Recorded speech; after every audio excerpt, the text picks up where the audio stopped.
आदिशक्ती माता तुळजाभवानी जगदंबा, महाराष्ट्राचा आराध्य कुलदैवत राजे श्री छत्रपती शिवराय, स्वराज्य संकल्पिका, स्वराज्य संस्थापिका, राष्ट्रमाता राजमाता जिजाऊसाहेब, माथाडींचा माथा आणि बहुजनांचा नेता, मराठा महासंघाचे संस्थापक कैलासवासी अण्णासाहेब पाटील, ज्या ज्या मराठा वीरांनी या मराठा आरक्षणाच्या लढ्यामध्ये आपलं बलिदान दिलं, त्या तमाम मराठा वीरांना प्रथमतः भावपूर्ण आदरांजली आणि अभिवादन। बांधवांनो, बराच काळपासून आता आपण माझ्या प्रिय वसंताला आणि अंकुशला ऐकत होतात। गेल्या 42 वर्षापासून महाराष्ट्रामध्ये मराठा समाजाला आरक्षण मिळावं यासाठी अनेक सामाजिक धुरंधर समाजाची वेदना आपल्या उरामध्ये बाळगून सातत्याने लढे लढत आहेत। गेल्या काळामध्ये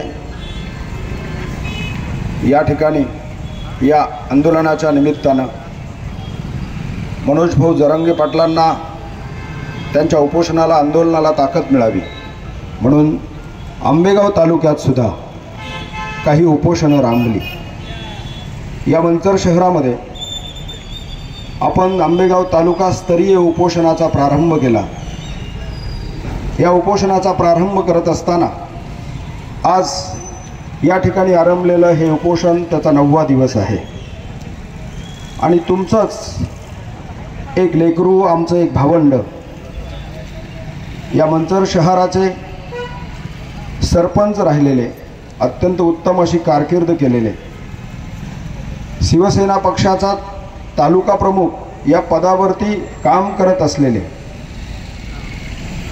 दत्ता गांजाळे हे या ठिकाणी आमरण उपोषणासाठी बसले।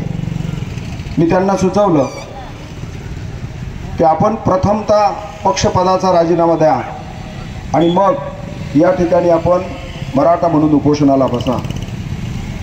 तात्काळ क्षणाचाही विलंब न लावता मराठा समाजासाठी साहेब पक्षपदाचाच काय, आपण सांगाल ते करायला मी तयार आहे, परंतु मला मराठा समाजासाठी चाललेल्या या आंदोलनामध्ये या शहरामध्ये आमरण उपोषण करण्याची इच्छा आहे, मला आपण परवानगी द्या अशी विनंती केली। किती लोकसंख्या आहे या शहराची? 40,000। किती मराठा तरुण आहेत या शहरामध्ये? गेली 9 दिवस या आंदोलनामध्ये मला साथ संगत सोबत करणारे कोण लोक आहेत, किती लोक आहेत याची नोंद आणि यादी माझ्याकडे आहे। ज्यांनी मनापासून साथ दिली, मनापासून बळ दिलं, मनापासून सहकार्य केलं, त्यांना मी धन्यवाद देतोच। परंतु ज्यांनी ना साथ दिली, जे घरात बसले, नको त्या कुचाळक्या करत बसले, माझ्या प्रिय वसंताने काही कठोर शब्द इथं सुनावले, पण बाबांनो आत्मचिंतन करून पहा कधीतरी। त्याने जे काही बोललं असेल कदाचित त्याच्यावर पण चर्चा घडेल स्टेज उतरल्यानंतर किंवा कडेला गेल्यानंतर, परंतु कधीतरी विचार करायला पाहिजे। देवदत्त निकम, समाजामध्ये तुम्ही मराठा म्हणून इथे आहात, तुम्ही कोणत्या पक्षाचे, काय संबंध आहे आम्हाला, सुरेश भाऊ त्यांनी काय मदत केली ही सगळ्यांना माहिती आहे, तुम्ही मिटिंगला होतात, हे सगळे माझे गेली 35 वर्षापासूनचे मित्र आहेत। परंतु तुमच्या पाठीमागे फार मोठा समाज आहे असं आम्ही सोशल मीडियावर बघतो, तुमचे अनेक इंटरव्ह्यू ऐकतो, पण येताना मात्र तुम्ही इथे एकटे येता, तुमच्याबरोबर कोणी येताना मला या विचारपीठावर दिसलं नाही। ग्रामपंचायतचं नका सांगू, माझी ग्रामपंचायत बसली अख्खी गावात। तुम्ही जर एकदा पिंपळगावला चक्कर मारा, तुमच्याकडून मला अपेक्षा वेगळ्या आहेत, समाजाला अपेक्षा वेगळ्या आहेत, तुम्ही नाराज होऊ नका, लक्षात ठेवा। हे तुम्हाला सांगण्या एवढ्यासाठी आहे कारण तुम्ही एक बार लोकसभा लढवलेला नेता आहात, दररोज नव्या नव्या बातम्या तुमच्या लोक ऐकत असतात, तर तुम्हा सगळ्याच मराठा समाजामध्ये जन्माला आलेल्या पुढाऱ्यांकडून आम्हाला ही अपेक्षा आहे का तुम्ही इथे येता तेव्हा आम्हाला फार आनंद होतो, पण तुमच्यासोबत जर तुमचं सगळं सैन्य इथं आलं तर आम्हाला फार आनंद होईल. माझं म्हणणं आहे का आजपर्यंत आलं नसेल तर या पुढच्या काळामध्ये तसा प्रयोग व्हावा ही भावना आहे आणि ह्या भावनेपोटी हे सगळं सांगायचं आहे. याच्या पलीकडं वेगळं काही बोलायचं नाही. बांधवांनो, वसंताने ह्या विषयावरती अत्यंत विस्तृत आपल्याला सांगितलेलं आहे. या ठिकाणी एकमेकाची उणी दुनी काढण्यासाठी हे विचारपीठ नाही. मराठा समाजासाठी समर्पित आयुष्य. मग आमचे अहंकार, आमच्या मनामध्ये असलेले सगळे विकार आम्ही बाजूला ठेवूनच समाजासाठी अत्यंत ताकदीने या लढ्यामध्ये यायला पाहिजे, ही ती भावना आहे. याच्या पलीकडं वेगळं कोणतंही तुम्हाला सूचित करायचं नाहीये. मराठा समाजाचा हा लढा मी सांगितलं तसं 42 वर्षापासून सुरू आहे. कमीत कमी हा लढा तरी समजून घ्या. हा सुरू कसा झाला? आरक्षण म्हणजे काय?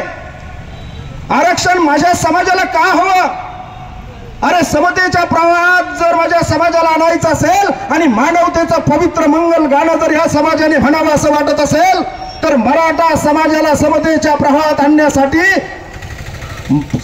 ओबीसी मधून आरक्षण मिळालंच पाहिजे. ही भूमिका जी आहे ती अत्यंत योग्य अशी भूमिका आहे आणि या भूमिकेच्या पाठिंब्यासाठी ही भूमिका जी आहे ती राजकीय पटलावर आणण्यासाठी, राजकीय नेत्यांची राजकीय इच्छाशक्ती जागृत करण्यासाठी एवढ्या ताकदीने बुलंद केली गेली. लक्षात असू द्या, आम्ही किती खर्च करतो दैनंदिन राजकारणात, समाजकारणात आणि व्यक्तिगत स्वतःवरती. एक आमचा योद्धा अंतरावली सराटीमध्ये उपोषणासाठी बसलेला आहे आणि त्याच्या मुलीला एका पत्रकाराने प्रश्न विचारला. प्रश्न काय? प्रश्न असा आहे का ताई, तुझ्या वडिलांना तू फोन केला होतास का? तिने सांगितलं हो केला होता. मग कोणाच्या फोनवरून केला होता? दुसऱ्याच्या फोनवरून केला होता. का तुझ्या फोनवरून का करू शकली नाहीस? तिने सांगितलं माझ्या मोबाईलमध्ये रिचार्ज संपलेला आहे, रिचार्ज करण्यासाठी माझ्याकडे पैसे नसल्यामुळे मी दुसऱ्याकडून माझ्या वडिलांना फोन केलेला आहे. अरे स्वतःच्या आईला त्या विचारपीठावरती आणलं तर तो योद्धा सांगतो आहे मी तुमच्या पाया पडतो, विनंती करतो, परंतु माझ्या कुटुंबातल्या कोणालाही या विचारपीठावरती आणू नका. मी जे 2 दिवस अधिकचं तुमच्यासाठी उपोषण करणार आहे ते करण्याची माझी शक्ती जी आहे ती मोह मायेमुळं कमी होते आहे, म्हणून मी तुमच्या पाया पडतो, माझ्या कुटुंबातल्या कोणाला इथे आणू नका. अरे स्वतःच्या पत्नीचा पाय मोडला. परस्पर मित्रांना सांगितलं तुम्ही दवाखान्यात न्या आणि जे काय असतील ते उपचार करा, परंतु स्वतःच्या घराचा उंबरा पाहायला न गेलेला हा मनुष्य केवळ आणि केवळ मराठ्यांच्या पोरांच्या पिढ्यांसाठी त्या ठिकाणी तो बसलाय. अरे काय ताकद आहे तुम्हा मराठ्यांची त्यांनी निर्माण केलेली. आंबेगाव तालुक्याची लोकसंख्या किती आहे? मंचर शहराची लोकसंख्या दत्ताने सांगितलं 40,000ची आहे. किती लोक येत आहे इकडे बघा. कुणी कोणाशी बोलायचं या मुद्द्यावरती? वसंताने विवेचन केलं म्हणून त्याची मी पुन्हा पुनरुक्ती करणार नाही, परंतु आम्हाला लाज वाटायला पाहिजे. पुढाऱ्याने जर आवाज दिला तर स्वतःच्या गाड्या घोड्या अरे आई बापाचं न ऐकता आम्ही तिथे जातो. आणि कोणत्या पुढाऱ्यांसाठी? ज्यांनी 40 वर्ष तुम्ही ज्यांना मतं दिली, ज्यांना 40 वर्ष मतं दिली, मराठा तरुणांनी आपल्या छात्या त्यांच्यासाठी शिजवल्या. एक तरी पुढारी तुम्हाला तोंड उचकटताना दिसतोय का? महाराष्ट्राच्या विधिमंडळात 200 पेक्षा अधिक मराठा आमदार आहेत. अरे मराठा समाजासाठी आज एक वार तरी एखादा मराठा आमदार माझ्या बहुजन मराठा समाजाच्या पुढच्या पिढीसाठी मराठा समाजाला आरक्षण मिळावं म्हणून गरजलेलं तुमच्या ऐकिवात आहे का? आणि बघ जर असं काहीही नसेल, जर असं काहीही नसेल तर त्यांना तुम्ही त्यांची पाठराखण का करतात? मी तुम्हाला पुन्हा निक्षून सांगतो, आमचा जो हा लढा आहे, आम्हाला जे रस्त्यावर बसावं लागतंय ते केवळ आणि केवळ मराठा राजकारण्यांमुळं. मराठा राज्यकर्ते जे आहेत सत्तेच्या कैफात धुंद आहेत, बेधुंद आहेत, त्यांना मराठा समाजाची काहीही पडलेली नाही. आणि म्हणून आज मराठा आरक्षणाची ही चळवळ या टप्प्यावर जी येऊन ठेपलेली आहे ती केवळ आणि केवळ भावंडांनो सामाजिक विचारपीठावरती काम करणाऱ्या धुरंधर कार्यकर्त्यांमुळं, मराठा पुढाऱ्यांचं याच्यामध्ये कणभर सुद्धा योगदान नाही. आणि म्हणून भविष्यात हे पुढारी जेव्हा तुमच्या दारात येतील तेव्हा त्यांना लाथ घालायला विसरू नका.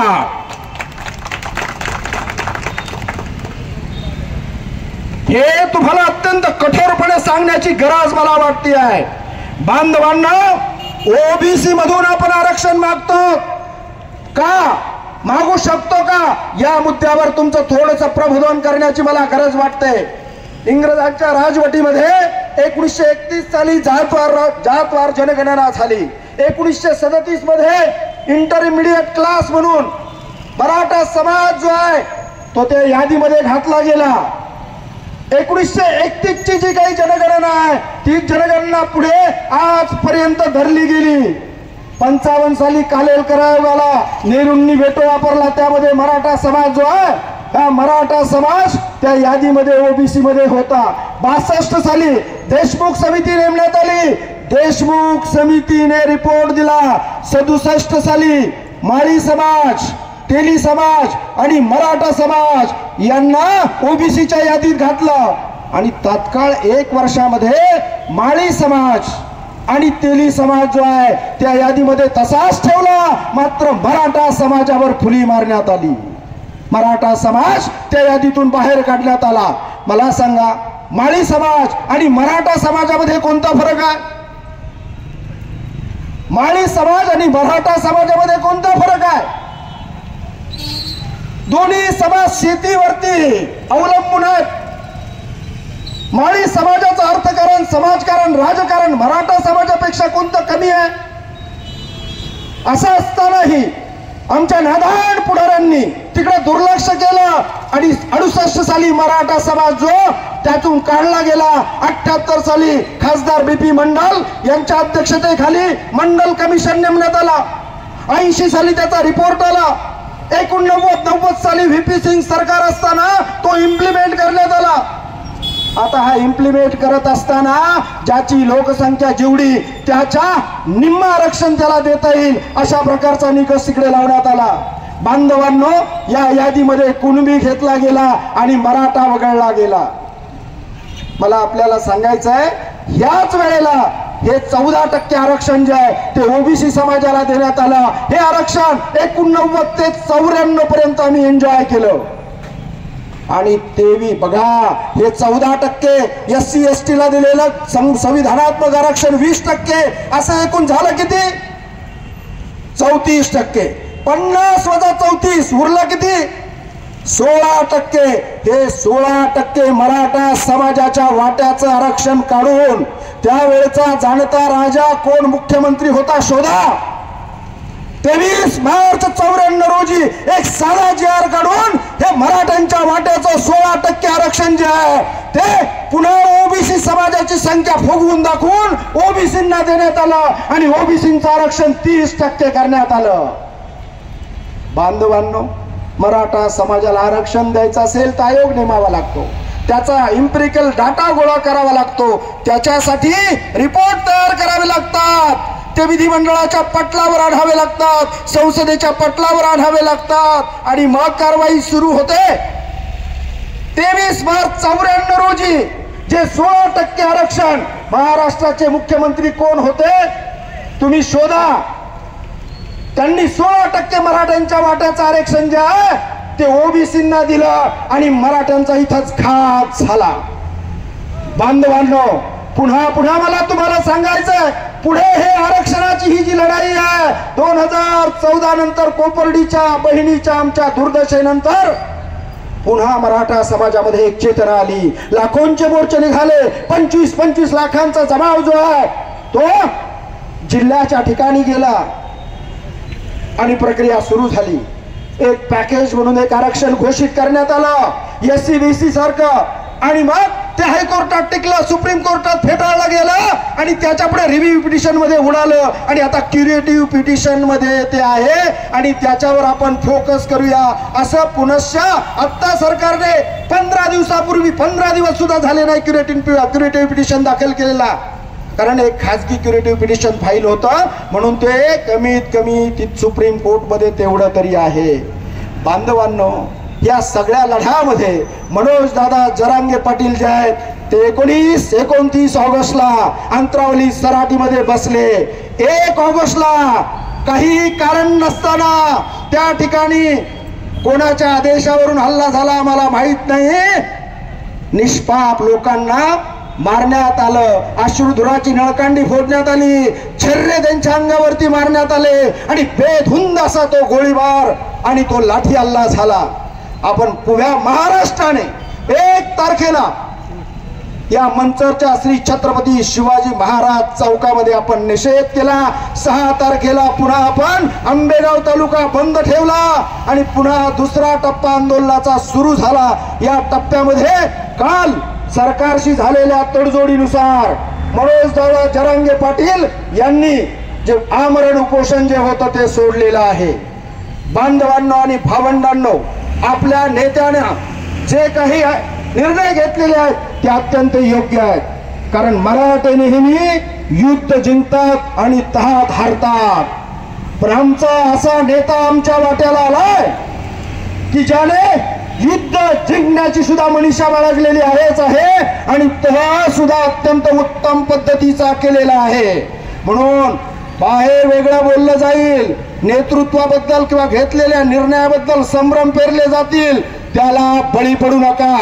हे जे युद्ध आहे हे शांततेनेच आपल्याला पुढे न्यायचं आहे. संविधानाच्या चौकटीत अहिंसात्मक पद्धतीने शांततेनेच मराठा समाज हा मराठा आरक्षणाची लढाई लढेल, हाच आपला निर्णय आहे. खाजगी किंवा सार्वजनिक कोणत्याही मालमत्तेचं नुकसान आम्ही करणार नाही, हिंसक कृती आम्ही कोणतीही करणार नाही. मात्र आता एकवटलेला मराठा एक राहील, हा मराठा नेक राहील, याची आम्ही सगळी काळजी घेऊ. बांधवांनो, वेगवेगळ्या पक्षात कार्यरत असलेल्या माझ्या तरुण भावंडांनो, तुमच्या राजकारणाच्या वेळेला तुम्ही जरूर राजकारण करा, आमची कोणतीही हरकत नाही. पण जेव्हा जेव्हा मराठा समाजाचा प्रश्न येईल तेव्हा तेव्हा समाज हाक देईल तेव्हा तेव्हा एक व्हा आणि समाजाच्या पायाशी नेक राहा. याचं कारण सांगतो माझ्या तरुण भावंडांनो, सगळ्या समाजातले तरुण वेगवेगळ्या ठिकाणी एस्टॅब्लिश आहेत. मराठा समाजाच्या तरुणांची अवस्था अत्यंत विपन्न अशी आहे. त्याच्यामुळं तुमच्या डोक्यात जुनी काही पेरणी करत असेल तर त्याला फशी पडू नका, बळी पडू नका. मराठा समाजाची ही लढाई तुमच्या पुढच्या पिढ्यांच्या कल्याणासाठी आहे, तुमच्या लेकरा बाळांसाठी आहे. बांधवांना मी अनेकदा सांगितलं, कोणाला डॉक्टर व्हावं असं वाटत नाही. आपलं पोरग गुणवत्ता यादीत जरी आला तरी त्याला 20 लाख रुपये केवळ आपल्याला फी आहे. एक डॉक्टर करायचा असेल तर 1 कोटी रुपये त्याला लागतात. त्याला PG करायची असेल तर 1.5-2 कोटी रुपये लागतात आणि पुढे हॉस्पिटल टाकायचं असेल तर काय. अरे आमची भावना अशी आहे, जे महात्मा फुल्यांनी छत्रपती शिवाजी महाराजांना कुळवाडी भूषण म्हणलंय, म्हणजे कुणब्यांचा राजा. कुणाचा राजा? कुणब्यांचा राजा. अरे जगद्गुरु संत श्रेष्ठ तुकोबराय यांनी काय सांगितलं, आमची कुणबियाची जाता केली पंढरीची वाट सोपी. जगद्गुरु संत श्रेष्ठ तुकोबराय सांगतात, मळे झाकुनी करती पेरणी ही कुणबियाची वाणी लवल आहे. अरे वापसा जर असेल तर मळे झाकून पेरणी करणारी ही कुणब्याची मराठ्यांची जात आहे असं सांगणारे तुकोबराय आहेत. आणि म्हणून जगद्गुरु संत श्रेष्ठ तुकोबराय जे कुणबी होते त्यांचे आम्ही वारसदार आहोत. छत्रपती शिवाजी महाराज, अरे ज्यांना या वर्ण व्यवस्थेने सनातन्यांनी राज्याभिषेक नाकारला का? शिवाजी राजा होऊ शकत नाही, तो शूद्र आहे, म्हणजे कुणबी आहे. आणि तो राजा होऊ शकत नाही, याच महाराष्ट्रामध्ये तुम्ही अनुभवला. तुमच्या राजाला जे भोगायला लागलं तेही तुम्हाला कल्पना आहे. अरे त्या शिवछत्रपतींचे तुम्ही वारसदार आहात. ज्यात राजर्षी शाहू महाराजांनी 1901 साली स्वतःच्या राज्यात स्वतःच्या संस्थानामध्ये मराठा समाजाला आणि इतर मागास समाजांना आरक्षण दिला, त्या राजर्षी छत्रपती शाहू महाराज यांना सुद्धा पंचगंगेच्या किनाऱ्यावरती वेदोक्त प्रकरण घडलं आणि वेदोक्त मंत्र म्हणण्यास इथल्या व्यवस्थेने नकार दिला. कारण काय? कारण राजर्षी शाहू महाराज शूद्र आहेत आणि म्हणून सांगतो भावंडांनो, व्यवस्थेने नेहमी तुम्हाला शूद्र ठरवलंय. तुम्ही कुणबी आहात. अरे डॉक्टर पंजाबराव देशमुख या भारताचा पहिला कृषी मंत्री, अरे खानदानी देशमुख विदर्भात त्यांनी सांगितलं, पाटील की आणि देशमुखीच्या पलीकडे जाऊन त्यांनी साऱ्या विदर्भातल्या मराठ्यांना सांगितलं की तुमच्या सगळ्या कागदोपत्री नोंदी ज्या आहेत त्या कुणबी करून घ्या. आणि आमचा विदर्भातला आज सगळा मराठा समाज कुणबी आहे. आमच्याकडे पाटीलकी गेली पण फुशारकी मात्र गेली नाही. मंडल कमिशनच्या वेळेला आमच्या नादान पुढाऱ्यांनी काय पेरणी केली माहितीये? आता तुम्ही दलित होणार, आता तुम्हाला मागास व्हायचंय का? या फुशारकी पायी, या अहंकारापायी मराठ्यांच्या हातातून आरक्षण निसटलं. आणि म्हणून सांगतो भावंडांनो, आम्ही शिवछत्रपतींचे वारसदार आहोत.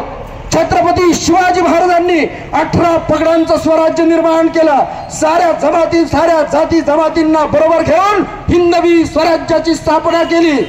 त्या शिवछत्रपतींची जनुका तुमच्या नसानसामध्ये वावरतायत. तुम्ही साऱ्यांना बरोबर घेऊन जाणारे आहेत. आम्ही कोणाचा द्वेष करत नाही, आम्हाला कोणाच्या विरुद्ध काही म्हणायचं सुद्धा नाही. पण आजपर्यंत आम्ही तुम्हाला देत राहिलो.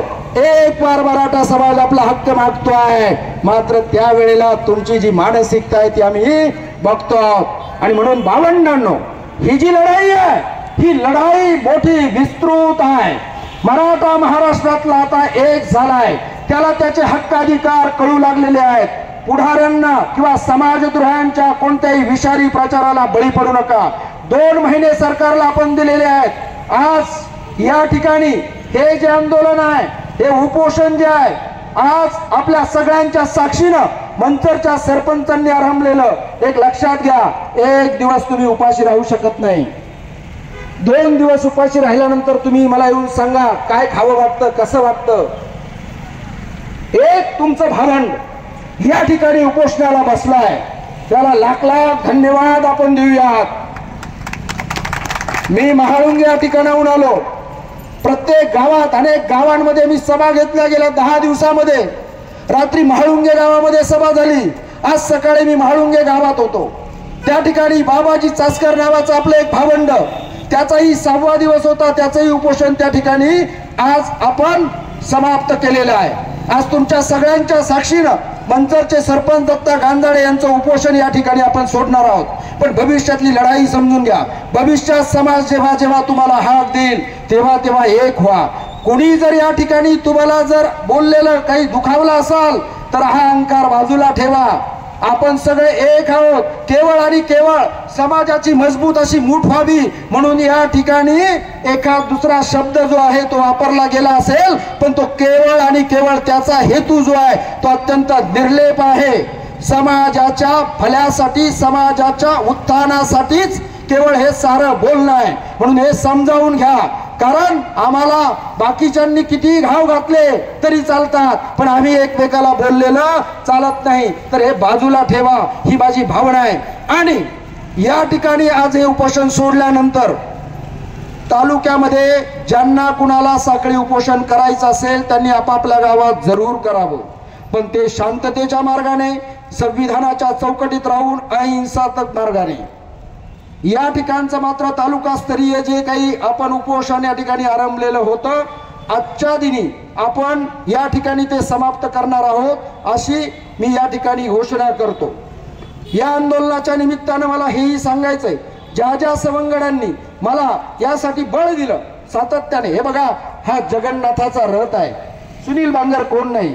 1992 साली पुणे शहरामध्ये एक पेंडाल टाकून विद्यार्थी दशेत उपोषणाला बसलो महात्मा फुले मंडईच्या समोर. मी 93 साली मंत्रालयावरती एक मोर्चा नेला आणि मी मराठा महासंघाचा युवक अध्यक्ष ॲडव्होकेट शशिकांत पवार अध्यक्ष यांच्या नेतृत्वाखाली, आणि मला पहिली अटक झाली त्यावेळेला. बांधवांनो, गेली 35 वर्ष मी सातत्याने मराठा समाजाबद्दल बोलतोय. माझे सवंगडी इकडे सुरेश भाऊ आहेत, सगळेच आहेत, हे सगळे मला बघतायत, तुम्ही मला बघतायत. परंतु मी कुणीही नाही, मी तुमचा एक भावंड आहे, मी तुमचा एक प्रतिनिधी आहे. हे पुढं रेटण्यासाठी हा जगन्नाथाचा रथ आहे. तुम्ही सगळे मला मदत करतात असं मी मानतो. ज्यांनी केली नाही त्यांनाही मी धन्यवाद देतो. यापुढे करा, यापुढे करा, यापुढे आंदोलनात या.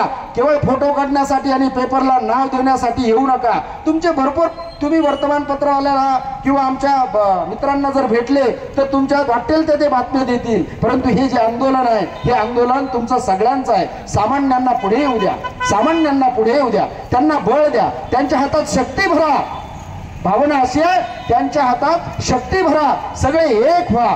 आणि आज या ठिकाणी आम्हाला जी मदत केली, सुरेश भाऊंनी सुद्धा आम्हाला मोठी मदत केली. या ठिकाणी आपण जे बसलेलो आहोत ते भाऊंनी दिलेलं आहे. अनेक जण, आता माझे सवंगडी जे आहेत, अजय आहे, वसंत आहे, अंकुश आहे, त्याचबरोबर तो अण्णा आहे, अनेक जण आहेत.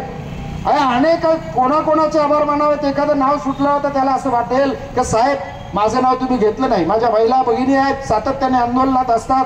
निषेधाच्या मोर्चाला किती लोक असतात हे तुम्हाला सगळं माहिती आहे. चौकात किती जण येतात हेही तुम्हाला माहिती आहे. गणेश आहे, आशिष आहे, त्याचबरोबर योगेश आहे. हा तुम्हाला परत पुन्हा सांगतो, संजू चिंचपुरे, त्याच्यानंतर तो आमचा संदीप जुंद्रे, हा परशुराम भेके, हा बंटी. अहो पडेल ते काम, त्यांना फक्त आदेश द्यायची महेश. ही मुलं जी आहेत, आणि म्हणून ही कुठे राजकारणातले चेहरे नाहीत. हे घरी असलेले जनावरांकडे दुपारी जाणार, घरी जाऊन येणार, खादड घालणार, मग परत इथे येणार आणि मला परत इथलं रिपोर्टिंग करणार. तर ही सगळेच तुम्ही, मी काहींची नावं घेतली, काय एखाद दुसरं नाव राहिलं असेल, तुम्हा सगळ्यांना मनपूर्वक धन्यवाद देतो. बाबांनो, मंचर शहरात काम करणारे सगळ्या सर्व पक्षाचे मर्दानी तरुण, मला मराठ्यांचे मर्दानी तरुण म्हणायची इच्छा असतानाही मला सर्व पक्षांचे मर्दानी तरुण यासाठी, कारण वसंताने त्याच्यावर भरपूर बोललंय. बाबांनो, पक्ष पार्टी जे काही असेल फार मोठे व्हा. मोदींच्या जागेवर जाऊन बसा, कोण मुख्यमंत्र्याच्या जागेवर जाऊन बसा, तुम्ही मोठे व्हा. यासाठीच हे सगळं आहे. तुमचं उन्नयन आणि उत्थापन व्हावं यासाठी हे आंदोलन आहे. आणि म्हणून साऱ्यांनी मदत केली, सगळ्यांना मी धन्यवाद देतो. यापुढे समाज हाक देईल तेव्हा निस्पृहपणे पुढे या, सोबत राहा. हा जगन्नाथाचा रथ आपण सगळे मिळून पुढे नेऊया असं आपल्या सगळ्यांना आवाहन करतो. आणि आता हा एकवटलेला मराठा, त्याची एकी भंग पाहू देऊ नका. मराठा आता एकवटलेला आहे, अभी नहीं तो कभी नहीं. मराठा बचेगा तो कोई नहीं मरेगा, अगर मराठा मरेगा तो कोई नहीं बचेगा. आणि म्हणून आता एकत्र या, एक रहा, नेक रहा. सगळ्यांना विनंती करतो, पत्रकार बांधवांनी आम्हाला भरपूर मदत केली, पोलीस प्रशासनाने आम्हाला भरपूर सहकार्य केलं, आणि समाजातल्या ज्या ज्या घटकांनी आम्हाला मदत केली त्यांना लाख लाख धन्यवाद देतो. आणि या ठिकाणी मंचरचे सरपंच दत्ता गांजाळे या आपल्या भावंडाने, लेकराने गेली 6 दिवस उपोषण केलं. ते उपोषण सोडण्यासाठी त्यांना असं सुचवतो.